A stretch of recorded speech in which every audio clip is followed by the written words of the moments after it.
ზუსტად 5 წლის შემდეგ საქართველოსა და აზერბაიჯანს შორის სახმელეთო ტრანსპორტი აღდგება.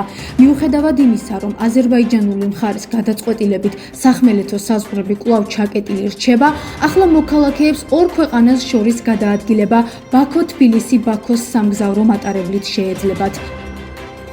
საქართველოს ეკონომიკისა და მდგრადი განვითარების სამინისტროს პრეს-სამსახურიდან საინფორმაციო პორტალ აქტუალჩის აცნობეს, რომ 1 მაისიდან ბაქო-თბილისი-ბაქოს მარშრუტით სამგზავრო მატარებელი იმოძრავებს.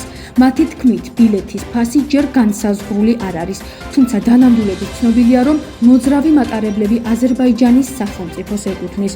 ასევე აღნიშნული საკითხის შესახებ მსჯელობა იყო საქართველოს ეკონომიკისა და მდგრადი განვითარების მინისტრს ლევან დავითაშვილსა და აზერბაიჯანის რესპუბლიკის ციფრული განვითარებისა და ტრანსპორტის მინისტრს რაშად ნაბიევს შორის, რომელიც საქართველოში სამუშაო ვიზიტით იმყოფებოდა.